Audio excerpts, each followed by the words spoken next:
kita semua dalam keadaan sehat dan semangat selalu.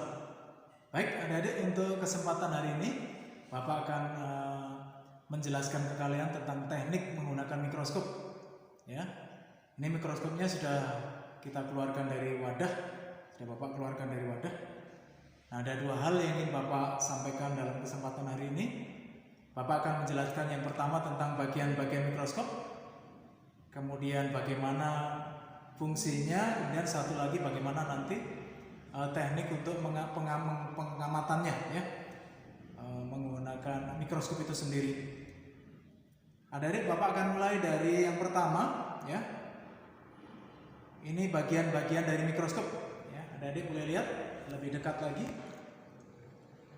Adik-adik, di bagian paling dasar ini selanjutnya kita sebut dengan kaki mikroskop ini, ya. Ini kaki mikroskop. Kemudian ini adalah cermin, adik-adik, ya. Ini ada cermin. Nah, adik-adik bisa lihat di sini, ya, ada cermin. Kaki mikroskop itu dipakai untuk meletakkan mikroskop ini di meja praktikum. Kemudian cermin ini nanti kita pakai untuk memantulkan cahaya yang asalnya dari luar atau dari cahaya lampu, ya. Jadi nanti dipantulkan untuk diarahkan supaya nanti cahayanya masuk nanti sehingga bayangan dari objeknya terlihat nanti ada ya di mata kita di sini, ya. Kemudian adik-adik, ini adalah meja dari papan mikroskopnya, adik-adik, ya. Ini adalah mejanya, ya, atau papan datar untuk meletakkan objeknya di sini. Kemudian adalah penjepit atau klem, adik-adik, ya. Penjepit atau klem. Ada dua di sini, adik-adik, ya. Ini dengan yang sebelah sini, ya. Kemudian di sini adik-adik bisa dilihat, ya. Ini Bapak geser. Nah, di sini ada lubang, adik-adik. Nah, di sini ada lubang.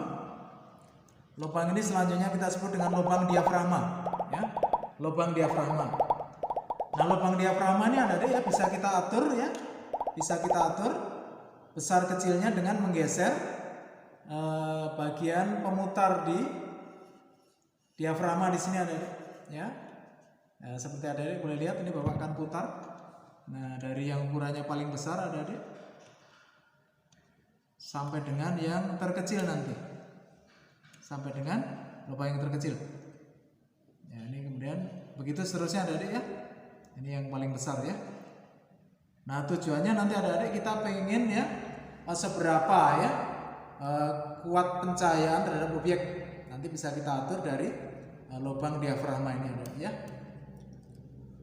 Kemudian berikutnya ini pemutar, adik-adik, namanya revolver, ya. Ini revolver, ya. Ini kita bisa putar, adik-adik, memutarnya sampai dengan terdengar bunyi klik.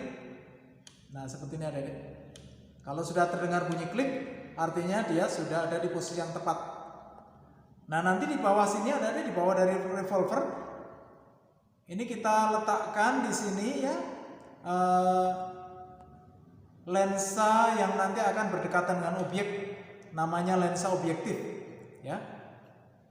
Lensa objektif perbesarannya itu macam-macam, adik-adik, dari yang 10 kali boleh dilihat ini di sini.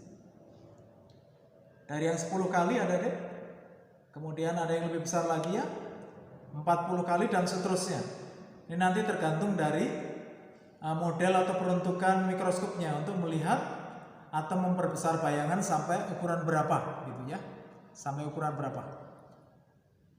Kemudian di bagian sebelah sini ada, adik, ya. Ini adalah lengan dari si mikroskopnya. Nah, lengan ini bisa kita belokkan, adik-adik, sampai membentuk sudut tertentu, ya.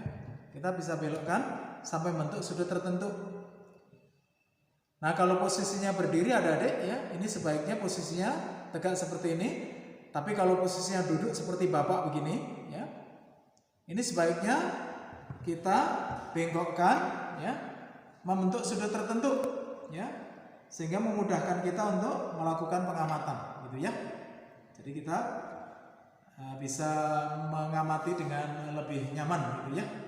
Tapi kalau posisinya berdiri, adik-adik, ini sebaiknya kita letakkan posisinya mendatar seperti ini. Kemudian ini namanya micrometer scope, adik-adik, yang ini mikrometer scope. Mikrometer scope ini apabila diputar adik-adik nanti tidak akan terjadi perubahan pada posisi lensanya. Fungsi dari mikrometernya adik-adik nanti dipakai untuk mempertajam bayangannya. Kemudian yang di atasnya ini namanya makrometer skop ya. Makrometer skop itu nanti dipakai untuk mendekatkan si tabung atau tubusnya ini adik-adik ya. Bagian bawah ini ya. Ini berisi lensa objektif adik-adik. Ini untuk mendekati atau menjauhi objek. Ya, jadi kalau kita letakkan, kita putar adik-adik searah jarum jam dia akan turun. Nah, seperti ini. Searah jarum jam dia akan turun adik-adik. Tapi kalau kita putar ya, ini berlawanan dengan arah jarum jam dia akan naik ya. Kemudian ada tabung adik-adik ya, tempat meneruskan cahaya, ini namanya tubus ya, namanya tubus. Kemudian di bagian tubus adik-adik nanti kita bisa letakkan lensa okuler yang dekat dengan mata kita adik-adik ya, namanya lensa okuler. Nah, ini posisinya ini bisa dilepas adik-adik. Jadi hati-hati pada saat adik-adik membawa mikroskop, itu posisinya harus disangga begini adik-adik ya. Kemudian tangan kita letakkan posisinya begini, baru adik-adik kalau ingin membawa ini ya dipindahkan ke meja yang lain, posisinya harus mendatar seperti ini ya. Jadi posisinya betul-betul aman ya. Karena kalau dimiringkan adik-adik ini berbahaya untuk lensa okuler yang bisa dilepas seperti ini ya. Dari posisinya menempel seperti ini. Kemudian karena posisinya sudah mendatar begini adik-adik ya, tinggal kita cari cahayanya. Nah, caranya bagaimana? Tidak boleh ada orang yang ada di depan sumber cahaya adik-adik. Jadi kalau ada nanti akan menjadi penghalang adik-adik ya. Jadi posisikan cahaya ini bebas adik-adik ya.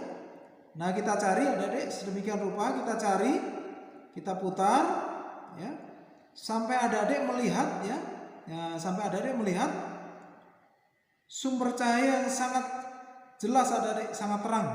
Jadi kalau belum adik-adik, silakan kalian geser dengan cara diputar ya, ke kiri ke kanan adik-adik.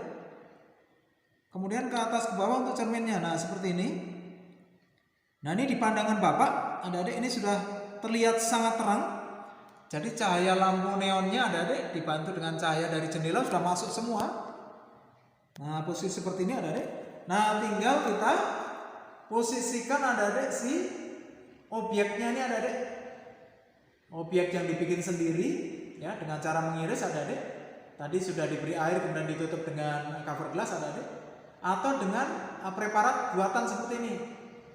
Nah, ini yang kita akan lihat adalah penambang lintang dari ginjal adik-adik ya. Ini kita letakkan posisinya seperti ini adik-adik. Nah, kayak gini nih. Kemudian jangan lupa dijepit atau diklem adik-adik ya, dijepit atau diklem dua-duanya.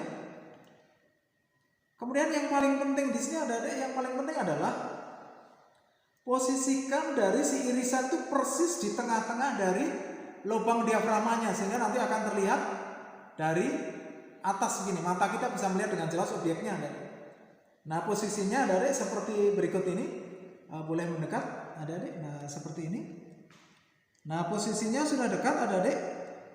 Tadi posisinya sudah satu jari, tinggal kita geser sedikit adik-adik ke atas atau ke bawah ya. Tinggal kita geser sedikit ke atas atau ke bawah adik-adik, maka objeknya pasti akan terlihat dengan jelas. Nah, seperti ini adik-adik. Nah, ini objeknya sudah terlihat jelas di mata Bapak ya. Nah, demikian adik-adik ya. Jadi jangan lupa jarinya diletakkan, posisinya diletakkan di bawah ya adik-adik, menempel, kemudian kita tarik jarinya, objeknya kita taruh, tinggal digeser sedikit, ini pasti objeknya akan terlihat jelas ya. Nah, adik-adik kalau ingin memperbesar lagi, adik-adik ingin memperbesar ya, objeknya ingin berbesar, maka kita tinggal menggeser ini satu kali untuk lensa objeknya yang perbesarannya besar. Misalnya 10 kali, yang sebelah depannya adalah 40 kali. Jangan lupa adik-adik, sebelum menggeser lensa objektif yang ukurannya besar adik-adik, yang 40 kali, ini kita akan posisikan adik-adik si makrometernya sedemikian rupa ya adik-adik. Kita geser sedikit sampai bayangannya jelas ya. Jadi jangan sampai ada gambar double ya. Nah, ini Bapak sudah kondisikan sedemikian rupa adik-adik, sehingga Obyeknya sangat jelas. Tidak ada bayangan dari sel atau jaringannya. Baru kita geser seperti ini adik-adik. Nah, kayak gini. Nah, sampai bunyi klik adik-adik ya.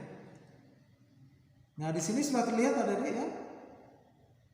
Obyeknya sangat jelas terlihat. Kalau adik-adik kalau misalnya masih agak kabur adik-adik, tinggal kita mainkan si mikrometernya. Nah, ini sudah sangat jelas terlihat adik-adik. Nah, ini sudah. Baik, untuk pembelajaran hari ini mudah-mudahan bermanfaat. Kita bertemu di lain kesempatan. Kita akan bahas materi lain yang sama menariknya adik-adik. Terima kasih, sampai bertemu di lain kesempatan. Tetap bersemangat adik-adik. Terima kasih.